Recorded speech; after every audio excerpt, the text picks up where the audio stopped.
We're here on the floor of Money 2020 today. I'm very pleased to be joined by Simon Loong, who is the founder and the group CEO of WeLab Group. Now, WeLab started out as a humble online lender, which has since grown tremendously. You've had two digital banking licenses, one in Hong Kong, one in Indonesia, and eyeing for a third one in Thailand as well. And impressively, you've now grown to since have 70 million users, 700 enterprise customers, over 15 billion in loans US dollars, and are backed by an impressive list of investors, which include Sequoia, the billionaire Li Ka-shing, Malaysia's Khazanah, IFC, and many, many more. Now, personally, I've been following Simon's journey for very long now, and we were always rooting for WeLab because they were the only startup that were bidding for the virtual banking license. Simon, welcome to the show. So glad to have you here today. Thank you, Vincent. Thank you so much for your support. I'm very excited to be here today too. Likewise. So now, in the early days, you were deep in the weeds, especially when you were building out the lending business. But the business has grown so much since now you are in multiple markets, you have several licenses and different lines of businesses, right? How is that different, and how do you maintain a good helicopter view and still balance the need to be in the weeds and the details as well? Yeah, I think the company is very thankfully grown to a pretty good scale across multiple markets. I think firstly, a very good team helps a lot, right? that certainly makes the job easier for sure. Yes, that helps a lot. In every single market, in every single business, we make sure it's an independent management team. So the team actually can fully function on its own without my personal involvement. That was just greatly helpful during COVID time when you cannot actually travel there, right? But for me, myself, I also look at how my role evolved over the years from managing just one business day to day, make sure that people are delivering the numbers, make sure the click-through rates are good, all the way to today, managing multiple business, multiple products. But I think one thing I've always reminded myself and stayed true is we always remember the startup mentality, the hunger for success, paranoid for competition, and fear for failure. I think that mentality has driven me and the team to where we are, and without losing sight of the big picture, and yet do not turn into a large conglomerate who are so comfortable with the delivering 5% year-on-year growth. What we look at is how do we deliver exponential 20-30% year-on-year growth. That is important because we're small. We're still small in the overall scheme of things. If we deliver 3-5% year-on-year growth, we'll always be small. So that's why we look at that, right? And that mentality reminded us that every day when we wake up, we think about what we must do. We don't call a client when we finish a holiday. We work on Chinese New Year, Christmas, Easter. Every day we work. And I think that is extremely important. And that's a great distinction from us versus a large company. I think that's such an important thing to remember, right? Because it's very easy to feel complacent once you realize you've grown to 15 billion US dollars in loan, because that's far more than your earlier days. But on the flip side, I'm curious though. I think a lot of founders, they struggle because it's their baby. It's very difficult to kind of let go, and sometimes you want to be very, very involved with the day-to-day. Did you have any trouble adjusting from the kind of very hands-on role to a very group level role at the moment? Do you miss some of the days where you're down in the ground and it's like fighting the battles?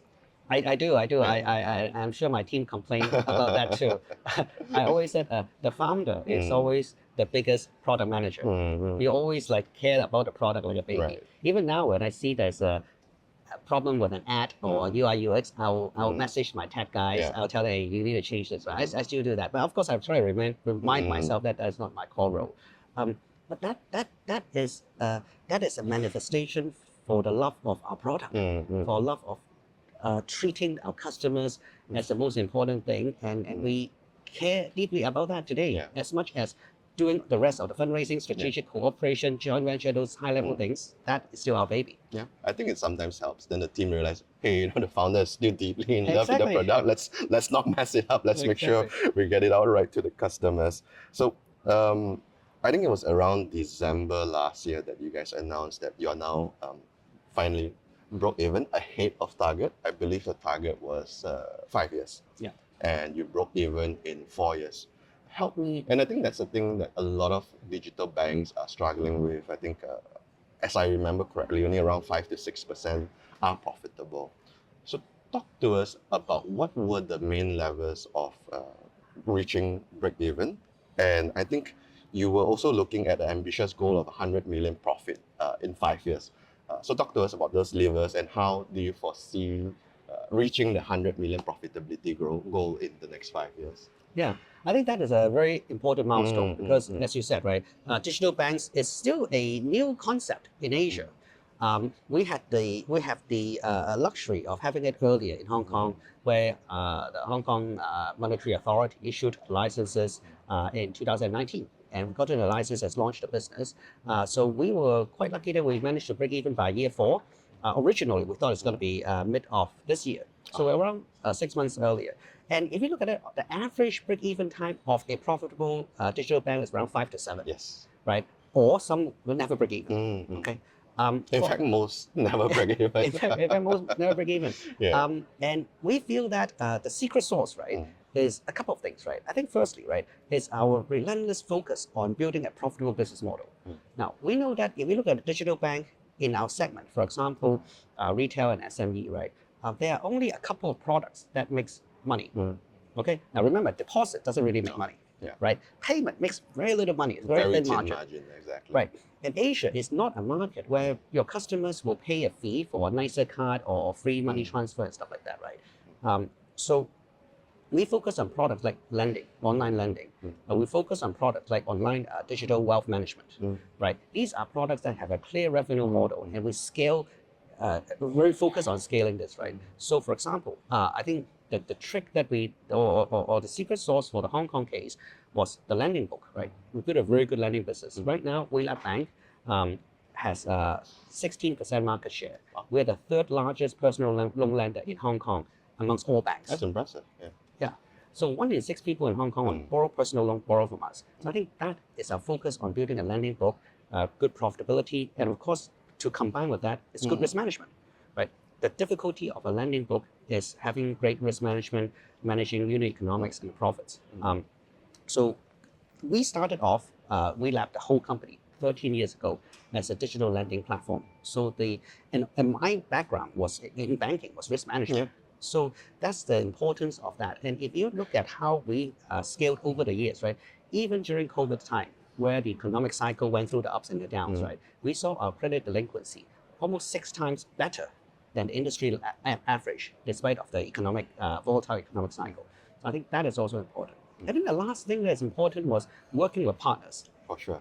Digital banks working with partners is extremely important because you are building a bank from scratch. You don't inherit a massive base, right? So working with partners allow us to be able to tap in someone's base and add value. For us in Hong Kong's example, during those last 4 years, right? We work with very big partners. For example, Apple. Apple will have almost an exclusive financial service products. That certainly helps. That's a huge base there. Really. That's a huge base there for the Apple subscription product. We work with Tesla. We work with Apple authorized reseller, Hutchison. We work with a lot of people in Hong Kong to beef up the brand and also the access to customers. It's interesting because the brands you mentioned are what I guess the mass market would consider to be quite aspirational brands. Is that intentional in Hong Kong in the strategy? That is exactly intentional because you want to tap into a big, nice space that buy good products, and you tap into nice that affluent or premium affluent base. That base gives you good credit and also future cross-sell opportunities for digital investment products. Our digital wealth product that we launched firstly was it's like a robo-advisor for funds. That works out extremely well. It's very fun. I mean, we want to teach young people how to save money, right? If you look at how they save money during the COVID time, right? Many of them were going to learn how to save money on TikTok and Instagram. Yeah. And it's a different world. It's a different world, but you need to teach them how to diversify. It's not about timing the market. Everyone wants to time the market. Buy low, sell high. No one can do that, by the way. It's about time in the market, right? Exactly. So those are the things that were focuses on what we do that works very well with these spaces. That's such a strong fundamental belief of mine because everybody is trying to time the market. But even with professional fund managers and their Bloomberg terminals, sometimes they can't outperform the market. And most of us normal folks, I think we have a better chance by focusing on timing market, right? I think you also have a lot of ambitious goals. One of it is that you are looking to have 500 million customers by 2032. Right now, as I understand it, you're standing at about 70 million, I believe. So there's still quite a long way to go. Are you confident that you guys would achieve this goal in 2032? And what steps are you taking to head towards that goal? Mhm. I think so we announced that during the 10th anniversary of WeLab in 2012. We founded in 2012, 2013. So in 2023, we announced, okay, for the next 10 years, we want to increase to 500 million or 500 million users across Asia. And we want to be very explicit and we want to be very public about it. So we give ourselves the pressure that we need to hit the target. So we've been looking at that. I think there's still a lot of opportunities in the markets we operate. Huge. Asia is such a huge market. Asia is such a huge market, and even in the markets that we already have a strong business, like mainland China, Indonesia, and the rest of Southeast Asia. I think that's a Thailand. And Thailand, hopefully, has a lot of opportunity to do that. So we're quite confident we'll do it. I think there are two things that we're focusing on right now. These couple of years that will allow us to scale to that level. I think firstly, right, in addition to the two digital banks that we have, we're eyeing for the third. We're looking at actually doing more. We're looking at how do we build the first Pan-Asia digital bank. That is a massive opportunity. And this opportunity only exists now. It doesn't exist like 10, 20 years ago, right? Yeah. When the regulators were not focusing on giving out new banking licenses, when the digital banking was still not as popular. So I think that is one opportunity that we're eyeing.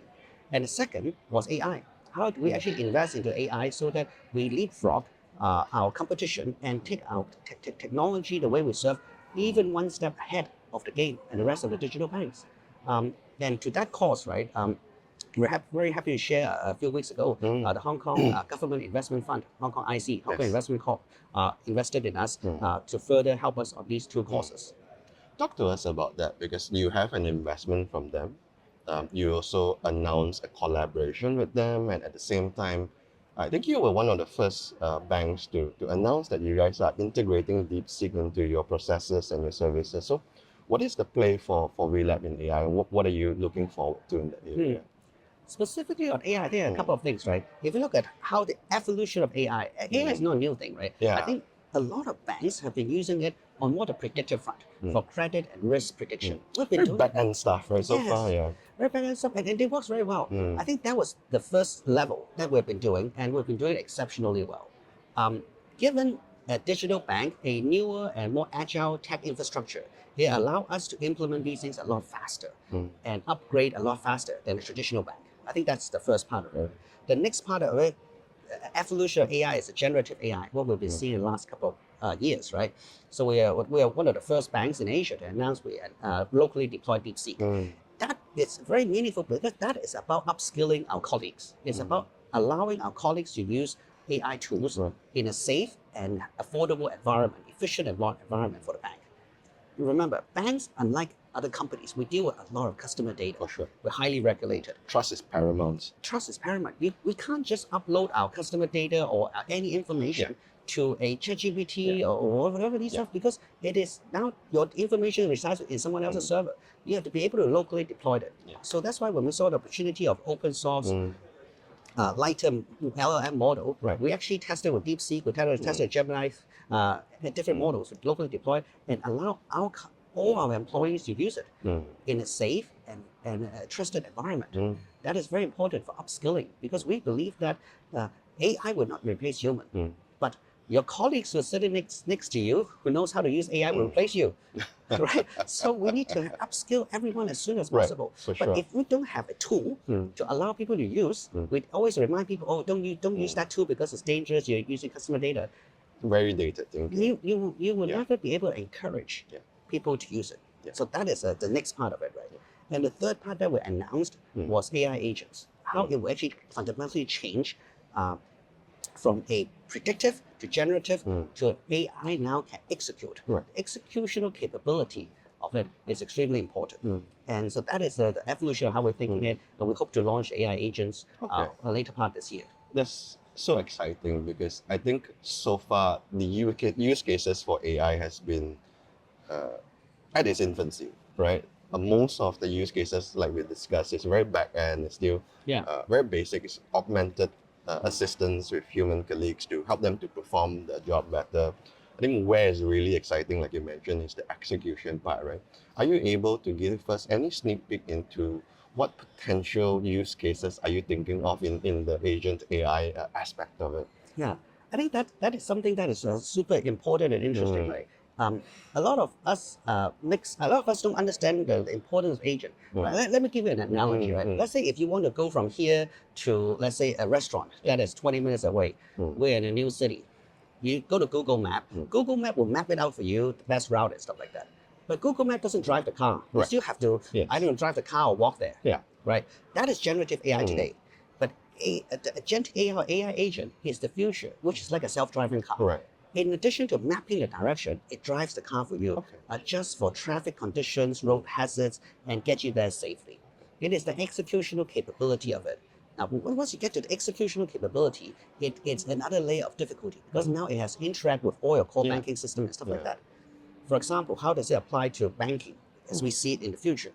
Let's say, for example, wealth management. In the past, you can go to your ChatGPT or whatever and ask them, well, what do you think about the market? They'll go online and search something and tell you about the results. But it still doesn't execute the trade for you. It doesn't understand you deep enough to customize what you need. In the future, the agents can now act like a real human agent. In addition to analyzing your needs, your risk profile, execute trades, adjust for portfolio management, and all these things for you autonomously. That is going to be the future. I think that's so exciting because you run the full gamut of financial services and you have transactional data is so much context to it. So I can imagine one day maybe you'll be able to tell your customer, hey, maybe buy a little bit less Apple products and buy a little bit more Apple stocks. Who knows? The future is always exciting. Yeah. Now, I want to go back to the question about your 500 million customers, right? And again, that's a very ambitious goal. You mentioned that SME, the untapped market, is a very big contributing factor. AI, I'm sure, is a very big contributing factor as well. And Thailand being such a huge market is a massive factor as well, I'm sure. And I think you've also read the rumors that came out in the previous week about who are the potential winners of the digital banking license in Thailand. And I think WeLab's name was not mentioned among that rumor. Now, we don't know who is ultimately going to get the licenses, but should it not come true for WeLab, how does that affect your goal of 500 million customers and 100 million profitability? I think we saw the rumored list as well. I think when we first started looking at this, we look at the Bank of Thailand's strategic objective for issuing the virtual bank licenses in Thailand. And we're highly supportive of the cause of solving for financial inclusion with technology, encouraging open and healthy competition, introducing new entrants, new ideas to stimulate the market for change. I think this is a very important cause, and we've seen this cause working out extremely well for many of the neighboring markets in Asia who have done this previously. We saw the rumor list, and it's predominantly incumbent-led today. And I think the issue of incumbent-led winners only is incumbents actually had the access to resources and licenses. They could have done it in the past. They do not need a WeLab license to do it. I think that's the first issue.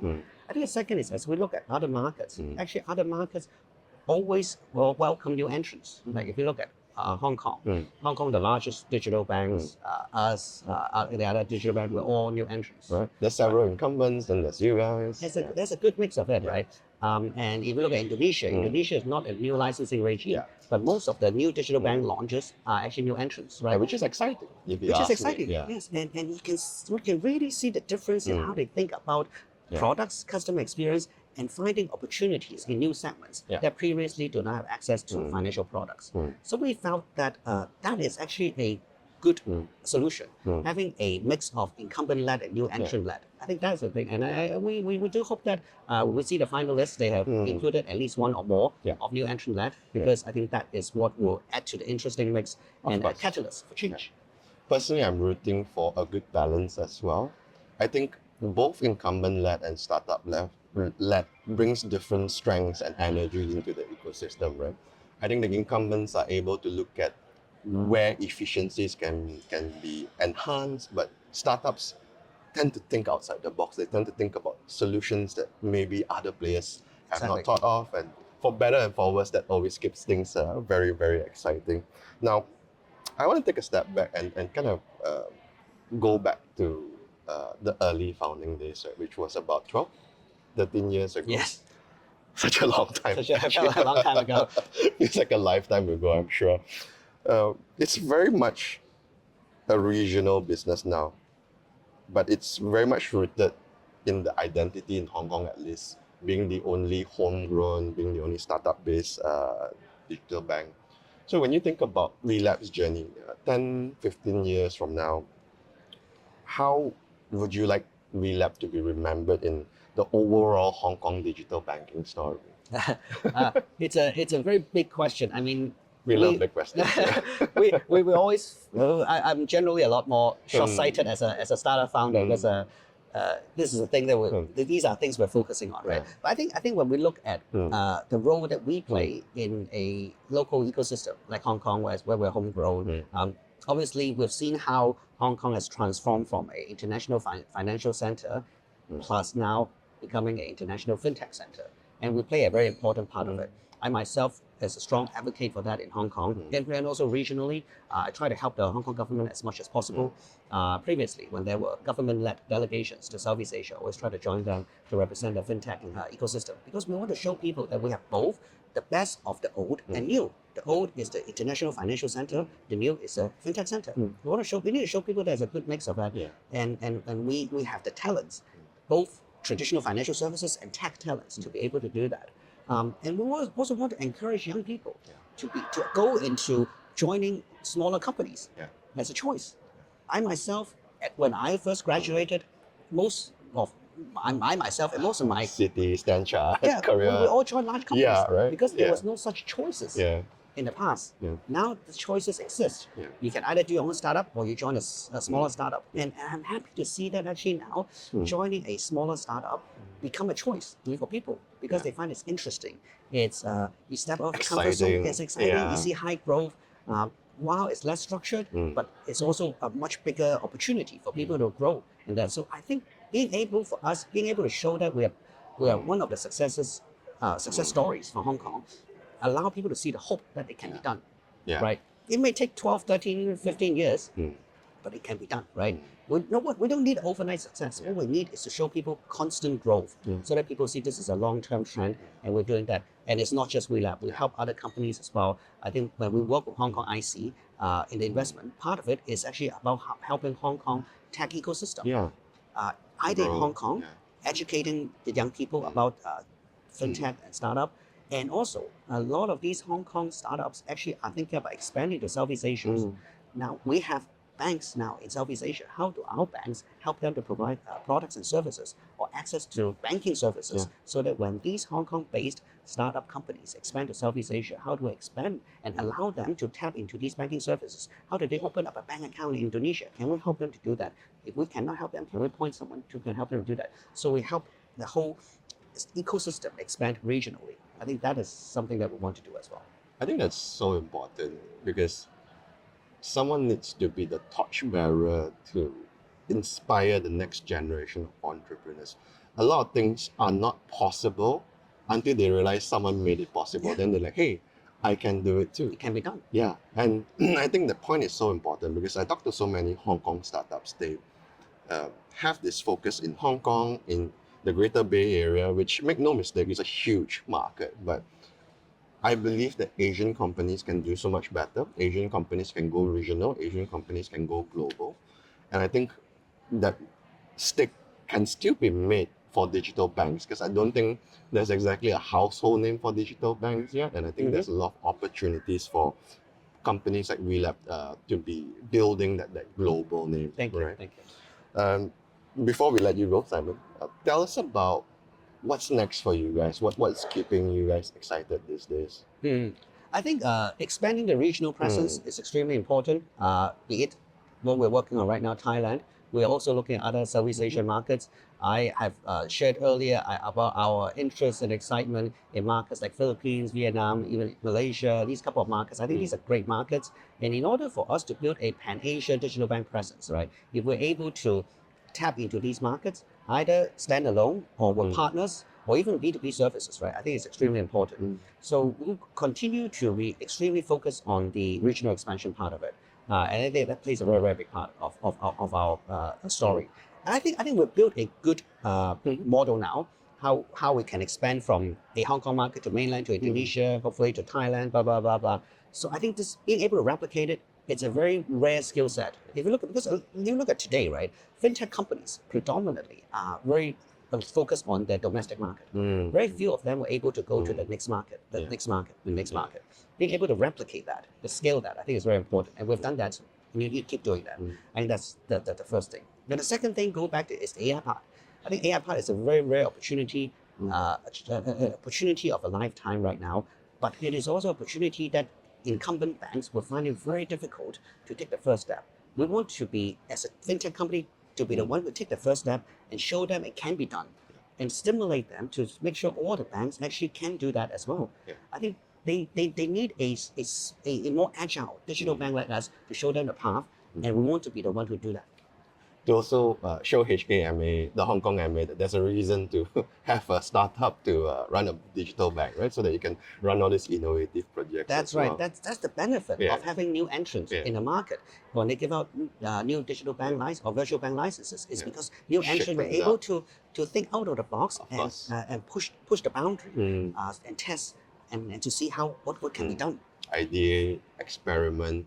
Now, again, before I let you go, just a quick follow-up question, because you mentioned Philippines, you mentioned Malaysia, Vietnam as well. I believe you mentioned other markets that you want to enter. Now, of course, Malaysia's digital banking license has been closed. Philippines have opened new ones, and Vietnam, I don't think they have a new regime. So, what is your plan in these markets? Are you going to be focusing as your business as more on the online lending side, or what is the focus in these markets to grow?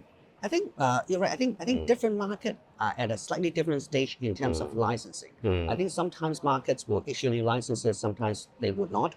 And Philippines, for example, right? And like even when we entered into Indonesia, they were not issuing new licenses. It is about M&A. You need to go and buy one to transform their digital bank. I think we're comfortable with both models. We've done both before.